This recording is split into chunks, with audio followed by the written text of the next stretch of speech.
السلام عليكم ورحمة الله وبركاته. بسم الله الرحمن الرحيم.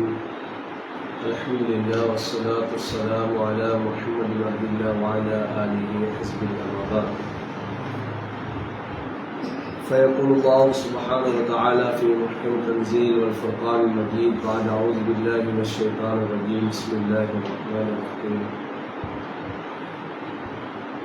وسارعوا إلى مغفرة من ربكم وجنة عرضها كعرض السماء إلى آخره.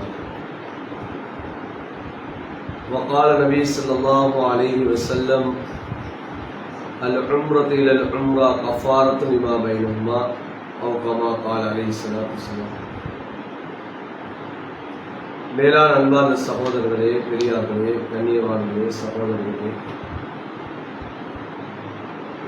அல்லாஹு தஆலா எங்கள் அனைவருக்கும் நல்ல ஆரோக்கியத்தை அல்லாஹு தஆலா வழங்க வேண்டும்.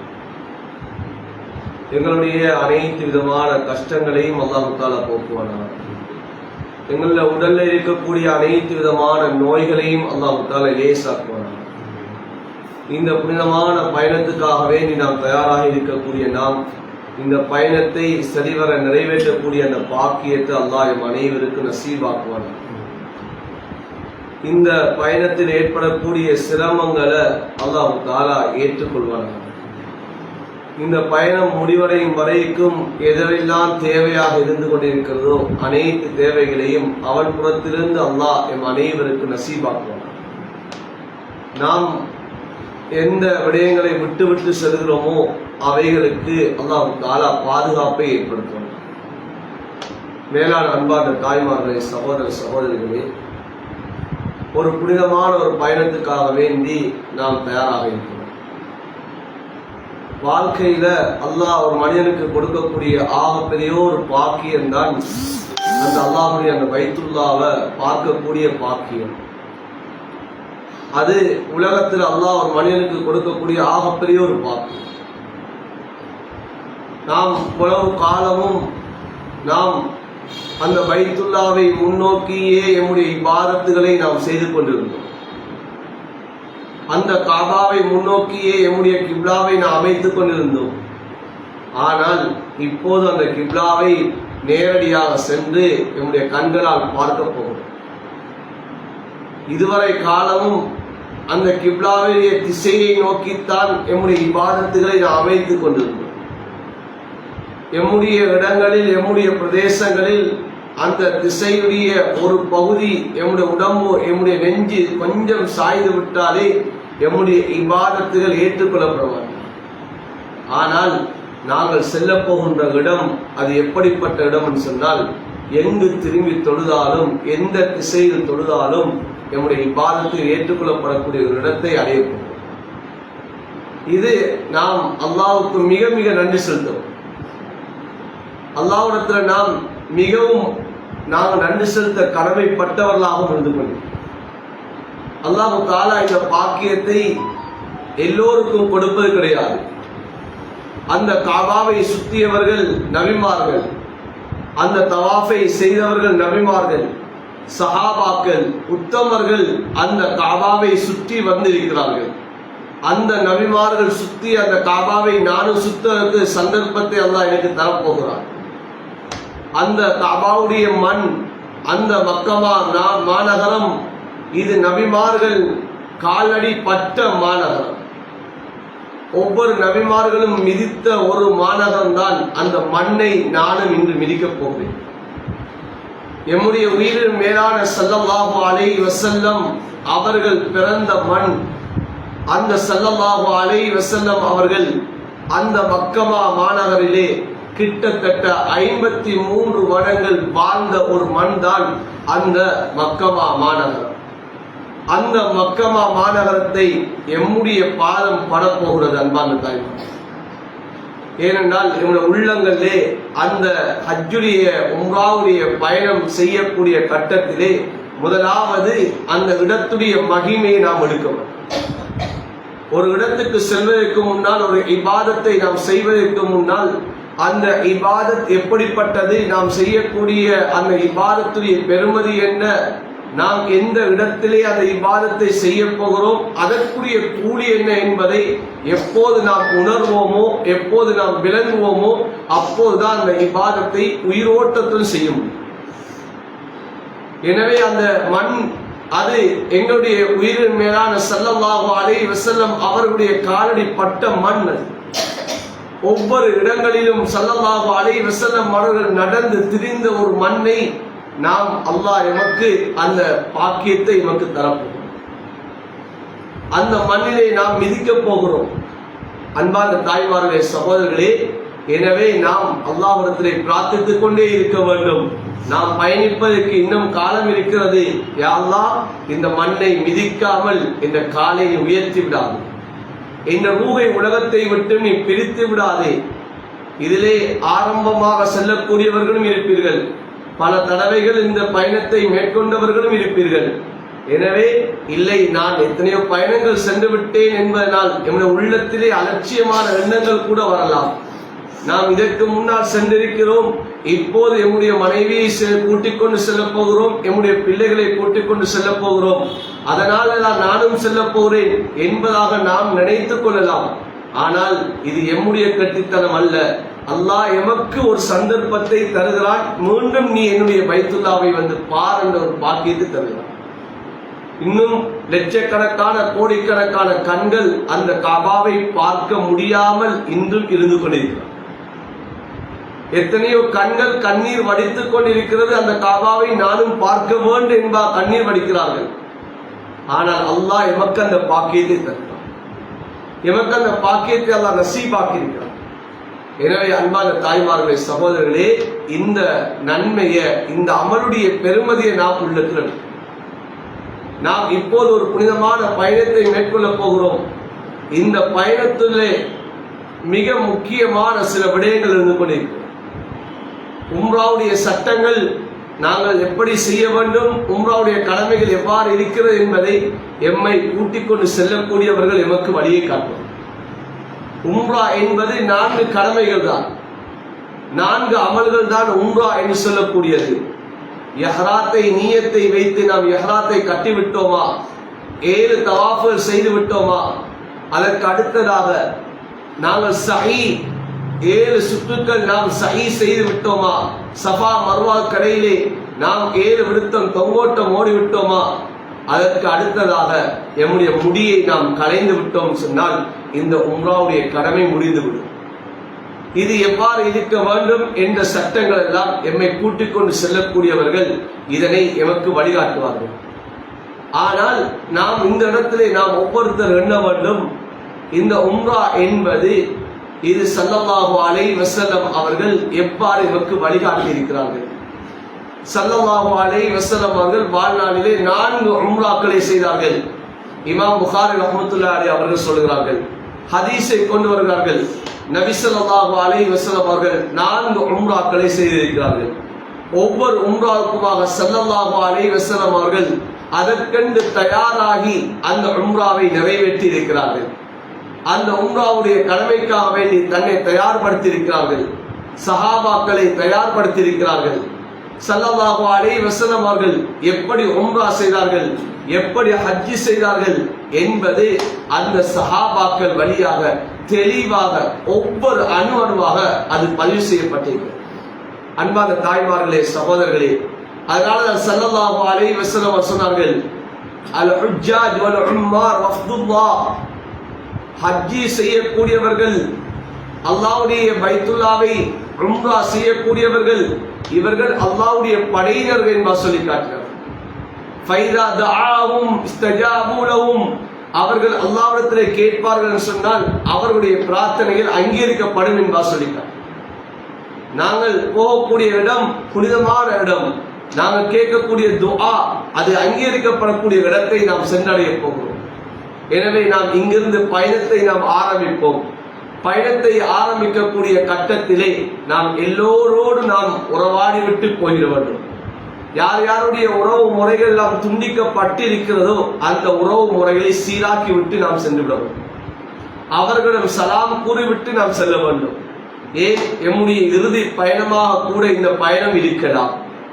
நாம் செல்லக்கூடிய பயணத்தை நாம் நினைக்க வேண்டும், இதுதான் ஒரு இறுதி பயணம் என்பதாக நினைத்து நாம் வெளியாக வேண்டும். இது என்னுடைய வாழ்க்கையினுடைய ஒரு கடைசி ஒரு அமல் என்பதாக நினைத்து நாம் செய்ய வேண்டும். ஆகையினால் நம்முடைய உறவுகளுக்கு மத்தியிலே நாம் சீராக ஆக்கிவிட்டு நாம் செல்ல வேண்டும். இந்த உறவு முறைகளை பேணிவிட்டு நாம் செல்ல வேண்டும். யாரோடையாவது மனஸ்தாபங்கள் இருக்கிறதா, அந்த மனஸ்தாபங்களை தீர்த்து விட்டு நாம் செல்ல வேண்டும்.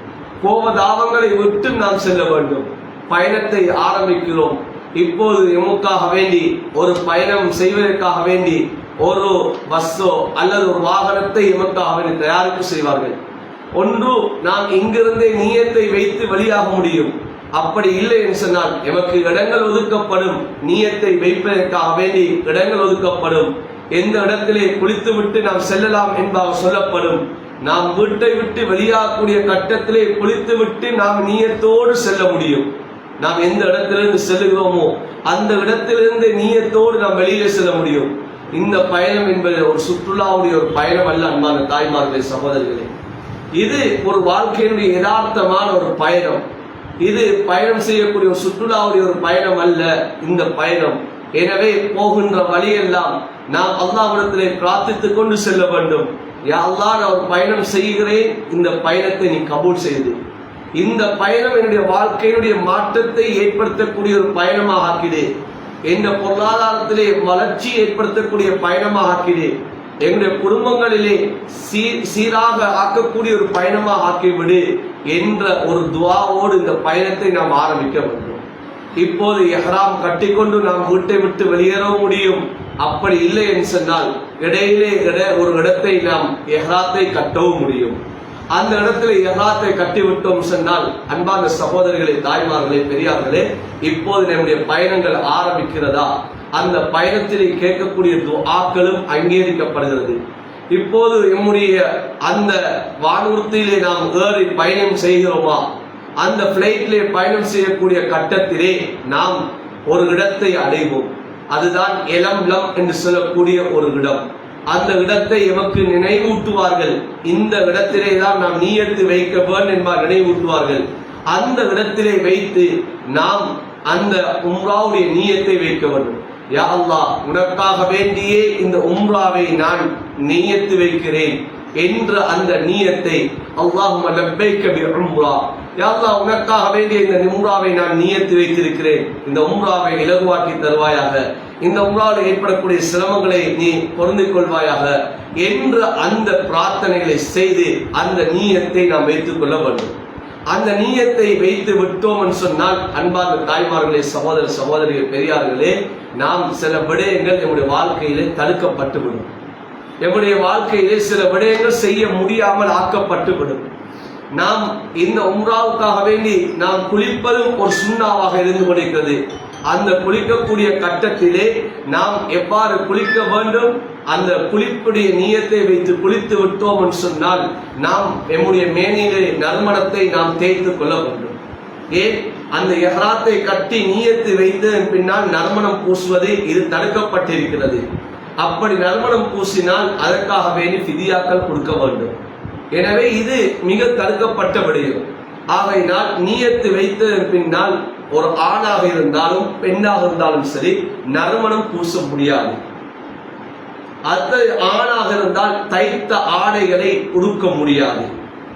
பெண்ணாக இருந்தால் உம்ராவுக்காக வேண்டி, ஹஜ்ஜிக்காக வேண்டி அவர்கள் எவ்வாறான ஆடையும் அவர்கள் உடுக்க முடியும். ஆனால் ஆண்களை பொறுத்த வரையில் தைத்த ஆடைகளை உடுக்க முடியாது. எம்முடைய எஹ்ராமை கட்டக்கூடிய கட்டத்திலே அந்த எஹ்ராமின் மூலமாக நாம் நடக்கக்கூடிய கட்டத்திலே எம்முடைய அவுரத்துகள் விளங்கக்கூடிய அமைப்பிலே கட்டிவிடக்கூடாது.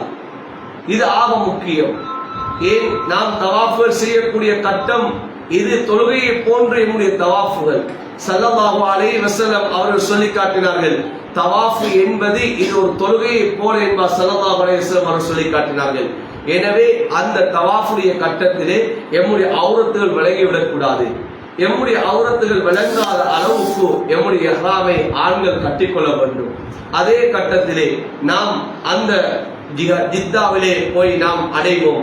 அந்த ஜித்தாவுடைய ஏர்போர்ட்ல இருந்து நாம் வெளியிலே வருவோம். அன்பான தாய்மாரே, சகோதரர்களே, இந்த இடத்திலே தான் எம்முடைய பயண பொதிகளை நாம் பாதுகாத்துக் கொள்ள வேண்டும், எம்முடைய பாஸ்போர்ட்டுகளை நாங்கள் பாதுகாத்துக் கொள்ள வேண்டும். ஏனென்றால் இது மிக முக்கியமானது. எம்முடைய அந்த ஜித்தாவை விட்டு வெளியிலே வரும் வரைக்கும் எம்முடைய கைகளிலிருந்து பாஸ்போர்ட்டை வாங்க மாட்டார்கள். எங்கே வாங்குவார்கள்? அந்த ஜித்தாவை விட்டு ஏர்போர்ட்டை விட்டு வெளியிலே வந்து எம்முடைய அந்த இடத்தை வந்து அடைந்ததன் பின்னால் தான் எம்முடைய பாஸ்போர்ட்டை எம்முடைய கையிலிருந்து எடுப்பார்கள். ஏன்? பாதுகாப்புக்காகவே எடுப்பார்கள். அது வரைக்கும் எம்முடைய பாதுகாப்பிலே தான் அந்த பாஸ்போர்ட் இருக்க போகிறது. இதனை மிகவும் கவனமாக எடுத்துக்கொள்ள வேண்டும். ஏனென்றால் நாம் ஒருவர் செய்யக்கூடிய தவறு நாம் அனைவரும் இதிலே தாமதமாகி விடுவோம், அனைவரும் இதிலே சிரமத்துக்குள்ளாகி விடுவோம். பயணம் என்பதே ஒரு சிரமமான ஒரு விடயம், பயணம் என்பது மிகவும் கஷ்டமான ஒரு விடயம். அதிலே இவ்வாறான தவறுகள் நடக்குமா இருந்தால் முழு பேருக்கும் இன்னும் சிரமத்துக்கு மேல் சிரமமாக ஆகிவிடும். இதிலே மிகவும் கவனமாக நாம் இருக்க வேண்டும். இப்போது ஜித்தாவிலிருந்து நாம் எம்முடைய மக்காவுக்கு நாம் பயணம் மேற்கொள்வோம், இடத்தை வந்து அடைவோம். எம்முடைய பயண பொதிகளை வைத்துவிட்டு நாம் ஆரம்பமாக உம்ராவுக்காக வேண்டி ஹரத்தை நோக்கி அந்த ஹரத்துடைய எல்லைக்கு நாங்கள் போவோம். போகக்கூடிய கட்டத்திலே நாம் ஆரம்பமாக செல்லக்கூடியவர்களாக இருக்கலாம், அல்லது பல தடவைகள் சென்றவர்களாக இருக்கலாம். நாம் செல்லக்கூடிய கட்டத்திலே எம்முடைய பார்வைகளை நாம் தாழ்த்திக் கொண்டு செல்ல வேண்டும். நாம் உள்ளத்தால் நாம் எண்ண வேண்டும், அந்த காபாவை பார்க்க வேண்டும். அந்த காபாவை பார்த்து நேராக பார்த்து விட்டுதான் என்னுடைய பார்வையை நான் உயர்த்துவேன் என்று சொல்லி அந்த காபாவுடைய அந்த மகத்துவத்தை உள்ளத்தில் நாம் எடுத்தவாறு நாம் அந்த பார்வையை தாழ்த்திக் கொண்டு எம்முடைய அந்த பயணத்தை நாம் ஆரம்பிக்க வேண்டும். இப்போது நாம் ஹரத்துடைய எல்லையை நாம் அடைவோம். அது எத்தனையாவது நம்பர் கேட்டால் செல்வோம் என்பதும் நமக்கு சொல்லப்படும். அநேகமாக நான் நினைக்கிறேன் 79 நம்பர் கேட்டால் தான் அநேகமாக நாம் செல்வோம். அந்த கேட்டால் செல்லக்கூடிய கட்டத்திலே அந்த ஹரத்துக்கு கிட்ட போகும் வரைக்கும் நாம் பார்வையை உயர்த்தக்கூடாது. அந்த காபாவை காணுகின்ற அந்த இடம் வரைக்கும் அந்த காபா அந்த கேட்டுக்கூடிய முன் பகுதியிலிருந்து பார்த்தாலும் அந்த காபாவுடைய ஒரு பகுதி விளங்கும், அதனுடைய கீழ் பகுதி விளங்கும். நாம் அதெல்லாம் பார்க்க கூடாது.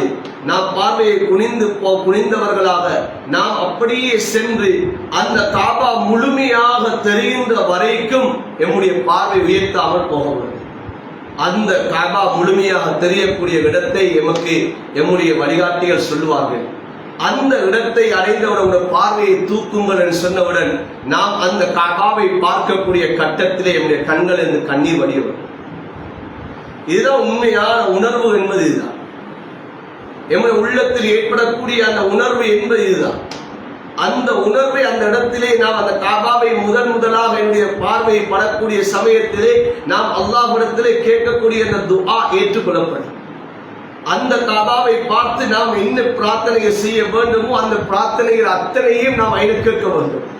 நாம் ஒரு 10 நிமிடமோ 20 நிமிடமோ அரை மணித்தியாலமோ அல்லாஹ்விடத்திலே கெஞ்சி மன்றாடி அந்த காபாவை பார்த்து யா அல்லாஹ் என்று சொல்லி கேட்க வேண்டும். எம்முடைய உலகத்துடைய, எம்முடைய ஆகிரத்துடைய, எம்முடைய கபருடைய வாழ்க்கை, எம்முடைய கியாமத்துடைய மஹ்ஷருடைய வாழ்க்கை, அல்லாஹ்வுடைய நெருக்கம் எல்லாவற்றையும் அந்த காபா வழியே நாம் பார்த்து விட்டு நாம் கேட்க வேண்டும். கண்ணீர் வடிய வேண்டும் அந்த காபாவை பார்க்கக்கூடிய கட்டத்தில். அந்த காபாவை பார்க்கக்கூடிய கட்டத்திலே ஒவ்வொரு மனிதனுடைய கண்களுக்கு கண்ணீர் வடியாமல் இருக்க முடியாது. அவ்வாறு கண்ணீர் வடியாமல் இருக்கிறது சொன்னால் அன்பான தாய்மார்கள் சகோதரர்களே உள்ளம் இறுகிறது என்பார். எனவே அந்த காபாவை பார்க்கக்கூடிய கட்டத்திலே கண்ணீர் வடிய வேண்டும். அந்த காபாவை நாம் பார்த்து விட்டு அதற்கு பிறகுதான் எம்முடைய தவாஃபுடைய அமலை நாம் ஆரம்பிப்போம். அந்த தவாஃபுடைய அமலை ஆரம்பிக்கக்கூடிய கட்டத்திலே எமக்கு ஹஜருல் அஸ்வதுடைய அந்த கல்லை நேராக, அதுக்கு நேராக பச்சை லைட் இருந்து கொண்டிருக்கும், கிரீன் லைட் இருக்கும். அந்த கிரீன் லைட்டுக்கு நேராகத்தான் எம்முடைய கையை உயர்த்தி நாம் பிஸ்மில்லா என்று சொல்லி அந்த தக்பீரை மொழிந்து நாம் இந்த நியத்தை வைத்து யா அல்லாஹ் நான் இந்த காபாவை 7 சுற்றாக நான் வலம் வரப் போகிறேன், நான் தவாஃப் செய்ய போகிறேன் என்ற நியத்தோடு நாம் தவாஃபை ஆரம்பிக்க போகிறோம். இந்த 7 தவாஃபுகள் முடியும் வரைக்கும் நாம் அன்பான தாய்மார்கள் சகோதரர்களே எம்முடைய போன்களை யூஸ் பண்ணுவது கிடையாது. இந்த போன் மொபைல்களிலே கோல்கள் வந்து கொண்டிருக்கும். எம்முடைய குடும்பத்தார்கள் கோல் எடுப்பார்கள், நண்பர்கள் கோல் எடுப்பார்கள், எம்முடைய பிள்ளைகள் கோல் எடுப்பார்கள். போய் சேர்ந்து விட்டீர்களா, நீங்கள் எங்கே இருக்கேன்பா கோல் எடுப்பார்கள். தயவு செய்து யாரும் கலைத்து விடார்கள். ஏன் தவாஃப் என்பது தொழுகையை போல. நீங்கள் அங்கே சென்று பார்த்தால் விளங்கும். சிலர் அங்கே போன்களை வைத்துக் கொண்டு செல்ஃபி எடுத்துக்கொண்டு இருப்பார்கள், அந்த தவாஃபை கலைத்துக் கொண்டு இருப்பார்கள். ஆனால் நாம் கலைத்து விடக்கூடாது. அந்த முதலாவது அந்த உம்ராவுடைய 7 தவாஃபுகளிலும் எந்த விதமான பேச்சுகளும் இருந்துவிடக்கூடாது. நாம் துஆவோடு அந்த 7 தவாஃபுகளையும் நாம் செய்ய வேண்டும். அந்த 7 சுற்றுகள் சுற்றக்கூடிய கட்டத்திலே அந்த கஅபாவுடைய திரையை கூட பிடித்து விடக்கூடாது. ஏன் பிடித்து விடக்கூடாது என்று சொன்னால், அந்த கஅபாவுடைய திரையிலே நறுமணம் பூசப்பட்டிருக்கிறது. அந்த நறுமணத்தை தொட்டு விட்டாலும் இப்போது நாம் ஃபிதியா கொடுப்பதற்கு கடமையாகி விடுவோம். எனவே அந்த தவாஃப் 7 தவாஃபிலே கஅபாவுடைய திரையை கூட பிடித்து விடக்கூடாது. கஅபாவுடைய திரையை நீங்கள் பார்த்தால் விளங்கும். ஒவ்வொரு நேரமும் அந்த நேரத்திலே குறிப்பிட்ட அந்த நேரம் இருக்கிறது. அந்த நேரத்திலே அந்த கஅபாவுடைய திரைக்கு நறுமணம் பூசப்பட்டு கொண்டேதான் இருக்கும். ஹஜர் அஸ்வதுடைய கல்லுக்கு நறுமணம் பூசப்படும். அதே போலதான் கஅபாவுடைய அந்த வாசலுக்கு கீழால் இருக்கக்கூடிய அந்த ஷாதர்வான் அந்த படிக்கட்டுகளுக்கு எல்லாம் என்ன செய்யப்படும், நறுமணம் பூசப்படும். ருக்னே யமானி அதற்கு நறுமணம் பூசப்படும். அன்பான தாய்மான சகோதரர்களே, இந்த இடங்களை எல்லாம் நாங்கள் துஆவுக்குரிய இடமா ஆக்கணுமே தவிர இந்த உம்ராவுடைய தவாஃபிலே நாங்கள் தொட்டு அதனை என்ன செய்யக்கூடாது. இந்த ஃபர்தான இந்த தவாஃபிலே, இந்த கடமையான இந்த தவாஃபிலே நாங்கள் தொட்டு விடக்கூடாது. அதற்கு நஃபீலான தவாஃப்களை நாங்கள் ஒவ்வொரு தொழுகைக்காகவே செல்லக்கூடிய கட்டத்திலே அந்த இடங்களை நீங்கள் ஹஜர் அஸ்வதை முத்தமிடுவதற்கு சந்தர்ப்பம் கிடைக்கிறதா, முத்தமிடுங்கள். ருக்னே யமானியை முத்தமிடுவதற்கு சந்தர்ப்பம் கிடைக்கிறதா, அந்த இடத்திலே செல்லக்கூடிய பாக்கியம் கிடைக்கிறதா, சென்று விடுங்கள். கஅபாவுடைய அந்த கதவை திறக்கூடிய பாக்கியம் கிடைக்கிறதா, அந்த இடத்திலே நீங்கள் சென்று விடுங்கள். இது சுன்னத்தான தவாஃபிலே ஒவ்வொரு தொழுகைக்கு பின்னால் செய்யக்கூடிய அந்த தவாஃபிலே செய்து விடுங்கள். ஆனால் கடமையான தவாஃப்களிலே இதனை செய்து விடாதீர்கள். இந்த 7 தவாஃப்களை செய்யக்கூடிய கட்டத்திலே ஹஜர் அஸ்வது கல்லுடையில் இருந்து நாம் ஆரம்பிப்போம். ஆரம்பித்து மீண்டும் அந்த ஹஜர் அஸ்வதுடைய கல்லை வந்து அடையக்கூடிய கட்டம் தான் முதலாவது தவாஃப் நமக்கு நிறைவடைகிறது. இவ்வாறு 7 தவாஃப்களை நாம் செய்ய வேண்டும். இந்த 7 தவாஃப்களை செய்யக்கூடிய கட்டத்திலே இந்த சுற்றுகளிலே பல இடங்கள் இருக்கிறது. அன்பான தாய்மார்களே, சகோதரர்களே, எம்முடைய துஆக்கள் பிரார்த்தனைகள் அங்கீகரிக்கப்படக்கூடிய இடங்கள் இருக்கிறது. அதில் ஹஜர் அஸ்வதுடைய கல்லும் துஆ அங்கீகரிக்கப்படக்கூடிய இடம் தான். மக்காமே இப்ராஹிம் துஆ அங்கீகரிக்கப்படக்கூடிய இடம்.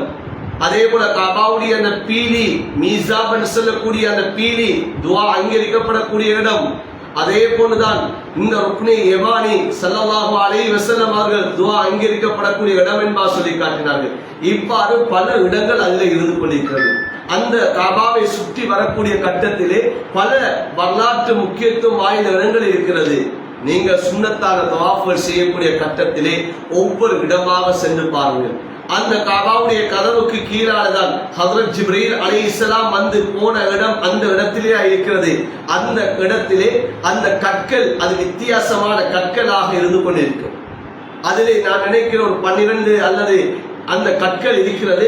அது வித்தியாசமான நிறத்திலே, புரோன் நிறத்திலே அந்த கற்கள் இருக்கிறது. அது ஹஜ்ரத் ஜிப்ரீல் அலைஹிஸ்ஸலாம் அவர்கள் வந்து இறங்கிய இடம். எனவே அந்த கஅபாவை சுற்றக்கூடிய இடத்திலே பல இடங்கள் இருந்து கொண்டிருக்கிறது. அடுத்ததுதான் கஅபாவுக்கு முன்னாலே அரை வட்டம் போன்ற ஒரு இடம் இருக்கிறது. அது ஹதீம் என்று சொல்லப்படும். அந்த இடத்திலே உள்ளுக்குள்ளா தொழக்கூடிய பாக்கியம் கிடைத்தால் அல்ஹம்துலில்லாஹ். அதற்கு சில நேரங்களை ஒதுக்கியிருக்கிறார்கள். ஆண்களுக்கென்று சில நேரங்கள், பெண்களுக்கென்று சில நேரங்களை ஒதுக்கியிருக்கிறார்கள். அந்த நேரங்களை உங்களுக்கு சொல்லுவார்கள்.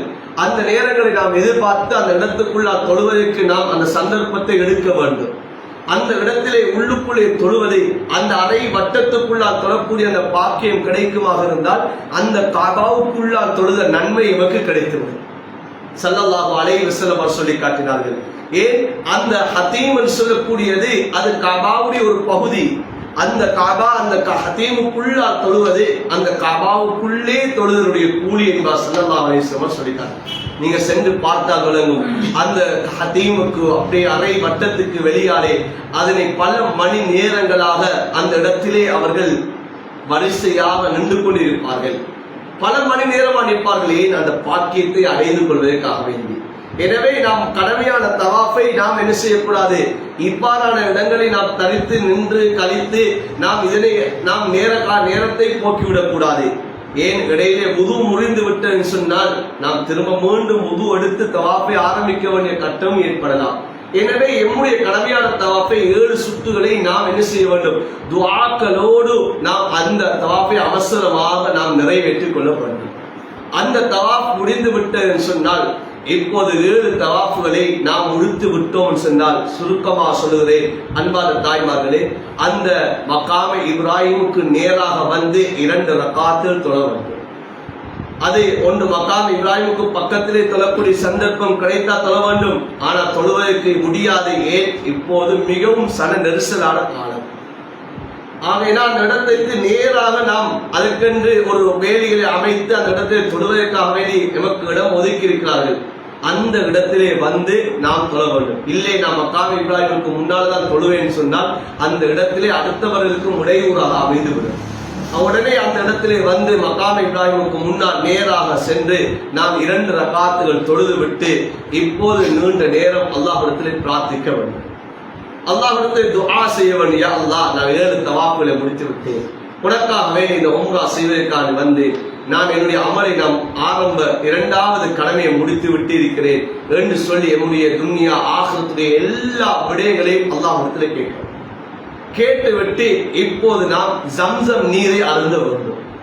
அந்த மகாம இப்ராஹிமுக்கு அந்த தொழுத இடத்துக்கு அருகாமையில் பார்க்கக்கூடிய கட்டத்திலே பல இடங்களில் வைத்திருப்பார்கள் ஜம்சம் நீர். குறிப்பாக இந்த இடங்களிலே வைத்திருக்கிறார்கள். ஜம்சம் நீரை நன்றாக வயிறு நிரம்பும் வரைக்கும் குடிக்கவும். குடித்து விட்டு இப்போது நாம் சஹீயுடைய அமலுக்கு நாம் செல்வோம். சஹீ செய்வதற்காக வேண்டி நாம் செல்வோம். அந்த சஹீயுடைய அமலையும் அன்பான தாய்மார சகோதரர்களே, அதிலே 3 கட்டங்களாக பிரித்திருக்கிறார்கள். அதிலே முடியுமாக இருந்தால் அடித்தளத்திலே சஹீ செய்வதற்கு நாம் முயற்சி செய்ய வேண்டும். ஏன்? அடித்தளத்தில் சஹீ செஞ்சால்தான் எமக்கு அந்த சஃபாவுடைய மலையும் விளங்கும், மர்வாவுடைய மலையும் விளங்கும். நாம் 3ஆம் மாடிக்கு சென்று விட்டோம் சொன்னால் அங்கே சஃபாவுடைய மலையை கண்ணாடிக்குள்ளாக தான் பார்க்க முடியும், மர்வாவுடைய மலையை கண்ணாடிக்குள்ளாக தான் பார்க்க முடியும். நாம் கீழ் மாடியிலே தவாஃபு செய்யக்கூடிய அந்த சஹீ செய்யக்கூடிய கட்டத்திலே அந்த சஃபாவுடைய மலையை பார்க்க முடியும், மர்வாவுடைய மலையிலே நாம் காலை வைக்க முடியும், அந்த மர்வாவுடைய மலையிலே நாம் இருக்கவும் முடியும். ஆகையினால் அந்த சஃபா மலையிலே இருந்து நாம் சஹீயை ஆரம்பிப்போம், திரும்ப மர்வாவுக்கு வருவோம், திரும்ப மர்வாவிலிருந்து சஃபாவுக்கு வருவோம். இப்படி 7 சுற்றுகளாக நாம் அந்த சஃபா மர்வாவை சஹீ செஞ்சு கொண்டிருக்கிறோம். சஹீ செய்யக்கூடிய கட்டத்திலும் நாங்கள் துஆக்களை மறந்துவிடக்கூடாது. நாம் அந்த இடத்திலே அவசரமாக ஓடக்கூடிய இடங்களும் இருக்கும், மெதுவாக செல்லக்கூடிய இடங்களும் இருக்கும். அந்த இடங்களிலே நாம் அந்தந்த விடயங்களை நினைவூட்டுவார்கள். அந்த இடங்களிலே நாம் சென்று அந்த மர்வாவுடைய சஃபாவுடைய அந்த இடங்களை நாம் துஆக்களை மறந்துவிடக்கூடாது. இதை முடித்து விட்டோம் சொன்னால் அடுத்ததாக 4வது விடயம் தான் நம்முடைய தலைமுடியை இறக்குவது. ஆண்களாக இருந்தால் தலைமுடியை வலிப்பது சிறந்தது.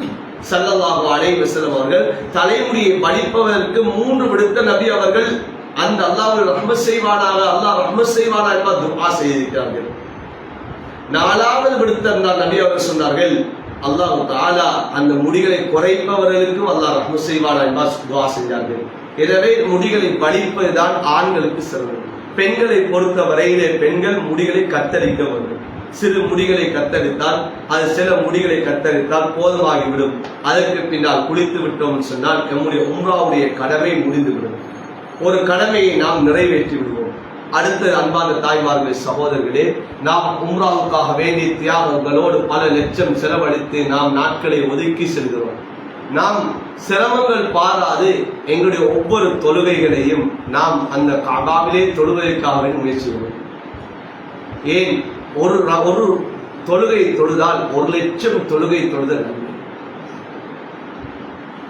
ஹஜ்ரத் ஸல்லல்லாஹு அலைஹி வஸல்லம் அவருடைய மஸ்ஜித் நபவியிலே தொழுதால் ஒரு தொழுகைக்கு 1000 தொழுகையுடைய 1000 ரக்காத்துடைய நன்மை கிடைக்கும்.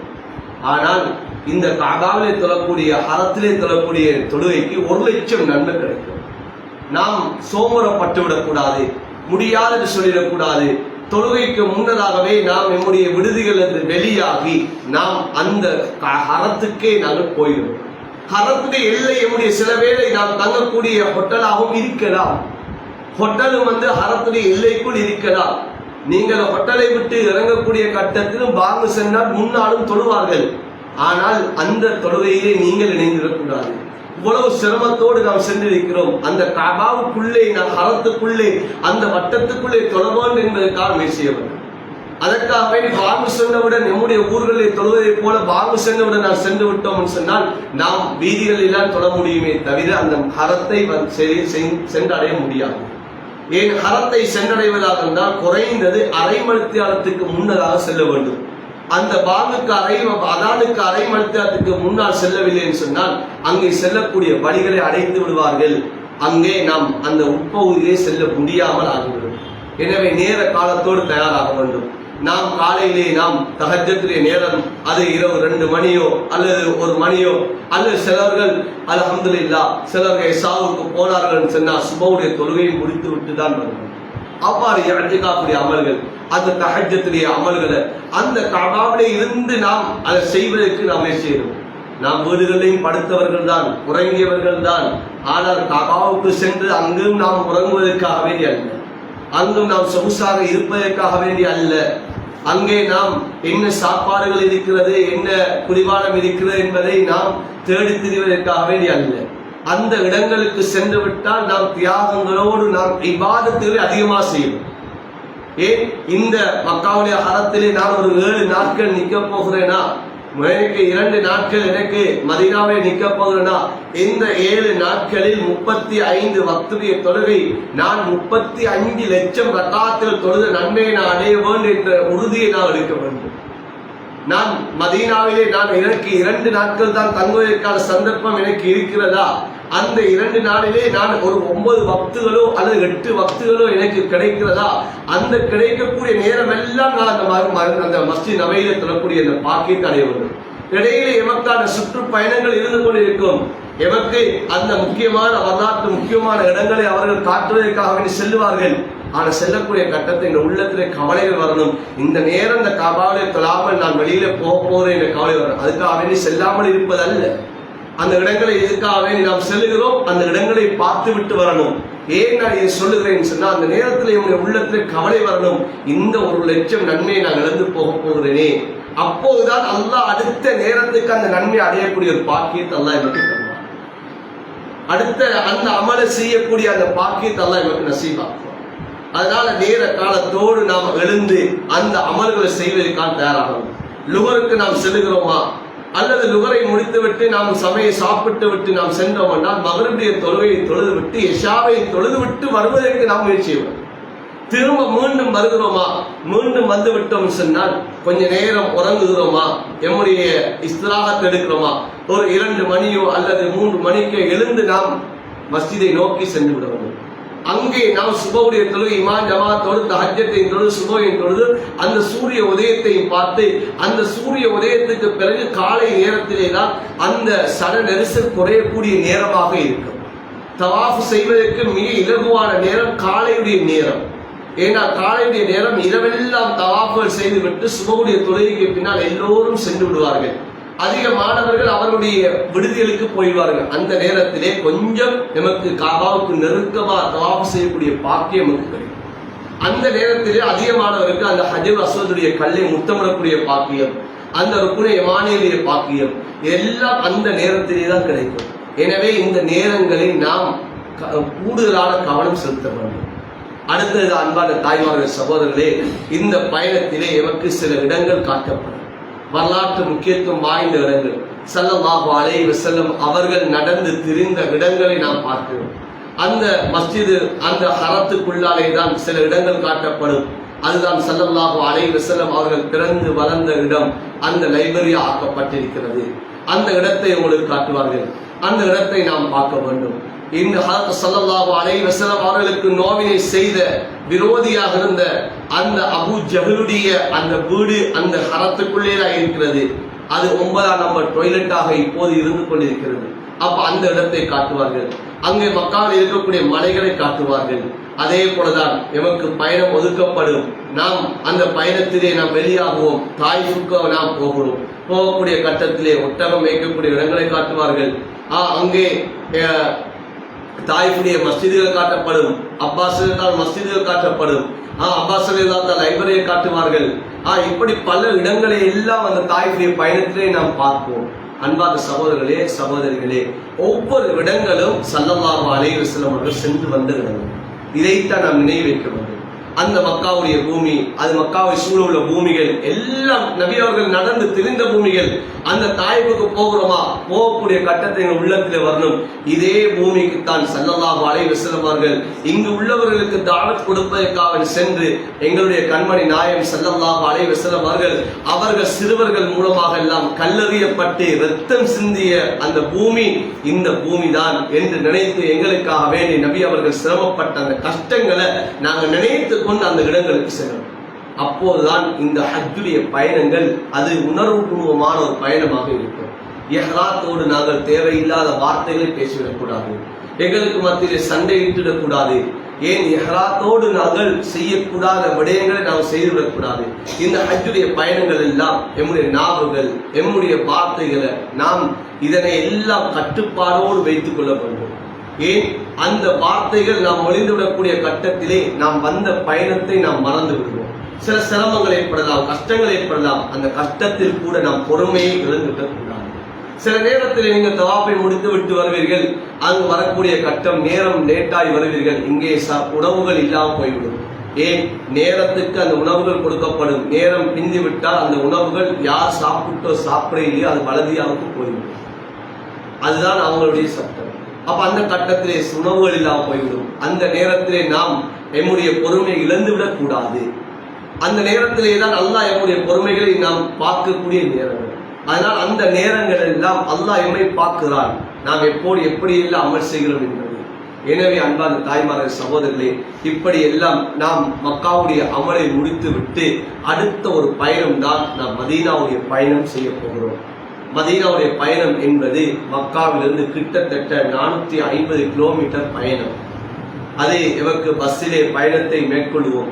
கிட்டத்தட்ட நான் நினைக்கிறேன் ஒரு 6 அவர் 7 அவர் ஒரு பயணம் நாங்களுக்கு செய்யப்படும். அந்த பயணத்திலே அதை நாங்கள் நினைக்க வேண்டும், ஸல்லல்லாஹு அலைஹி வஸல்லம் அவர்கள் இதே பயணம் தான் ஹிஜ்ரத்துடைய பயணத்தை நபி அவர்கள் செஞ்சிருக்கிறார். சின்ன பயணம் அல்ல.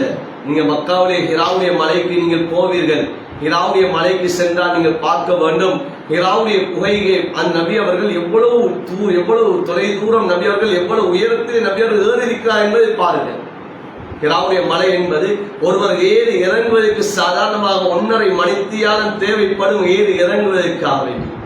அந்த மலைக்குத்தான் அன்னை ஹதீஜா ரலியல்லாஹு தஆலா அன்ஹா அவர்களும் வயோதிபமான காலத்திலே ஸல்லல்லாஹு அலைஹி வஸல்லம் அவர்களுக்கு அந்த மலையில ஏறி இறங்கி உணவுகளை கொடுத்து விட்டு வந்தார்கள். நபி அவர்களுக்கு 40வது வயது நுபுவத் கிடைக்கப்படுகிறது. அன்னை ஹதீஜா ரலியல்லாஹு தஆலா அன்ஹா அவர்களுக்கு 55 வயது. அந்த 55 வயதிலே ஹதீஜா ரலியல்லாஹு தஆலா ஏறி இறங்கினார்கள் என்று சொன்னால் இன்றைக்கு நாம் ஏறி இறங்க முடியாது.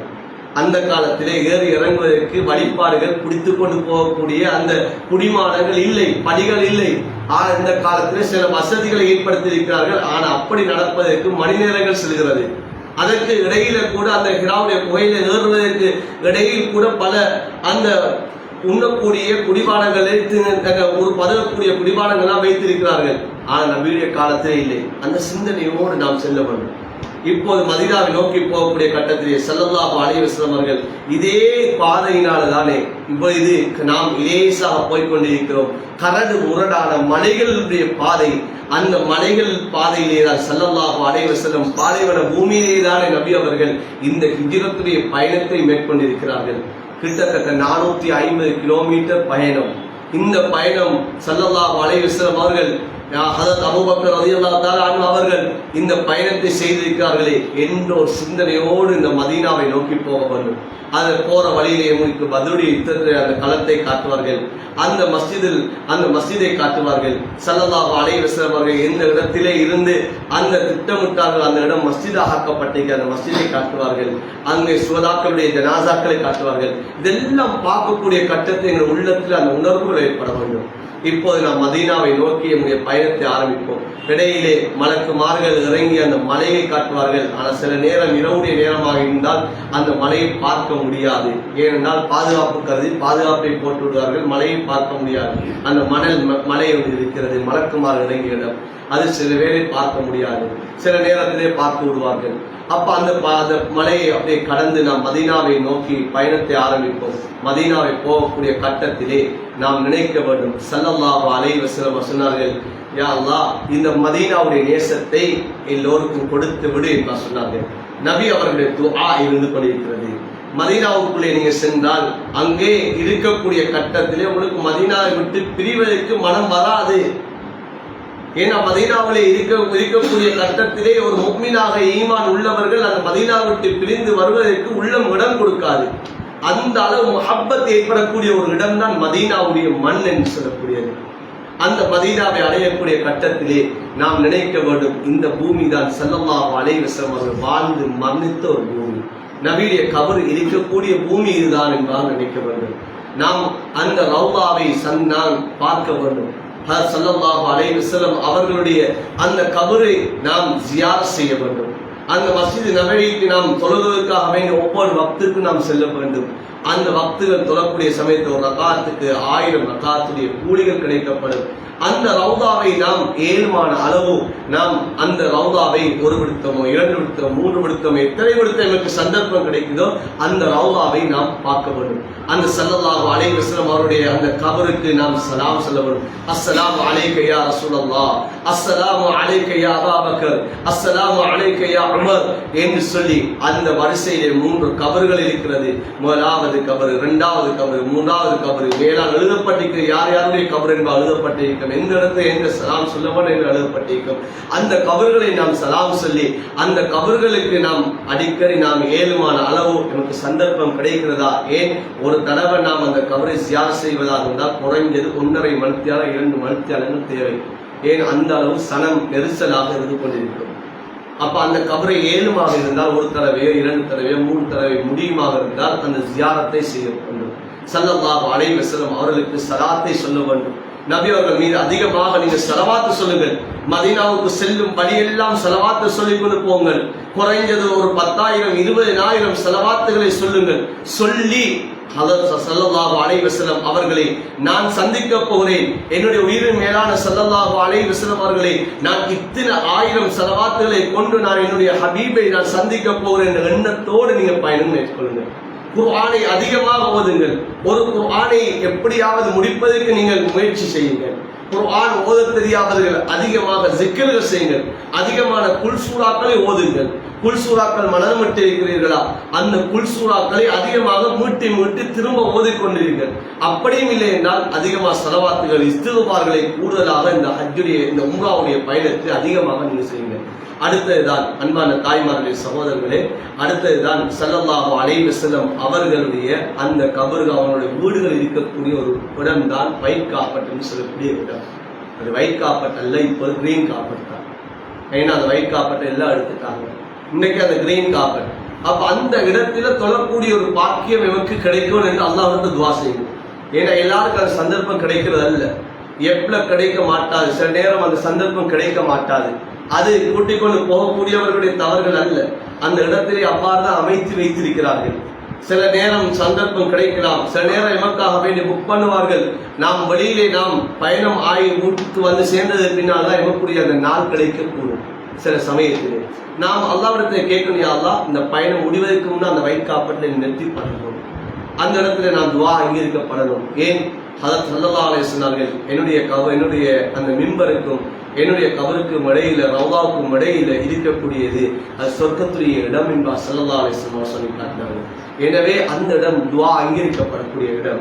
எனவே அந்த இடத்திலே நெற்றி பட வேண்டும். அது பெண்களுக்கும் ஒதுக்கப்பட்டிருக்கிறது, பெண்களுக்கு நேரம் ஒதுக்கப்பட்டிருக்கிறது, இடங்கள் ஒதுக்கப்பட்டிருக்கிறது, ஆண்களுக்கும் அந்த சந்தர்ப்பம் கிடைக்கும். அந்த இடத்திலே தொழக்கூடிய முயற்சி செய்ய வேண்டும். அடுத்து நாம் மதீனாவிலே நாம் சில மலைகளை பார்ப்போம், சில இடங்களை பார்ப்போம், ஹந்தக்குடைய இடத்தை பார்ப்போம்.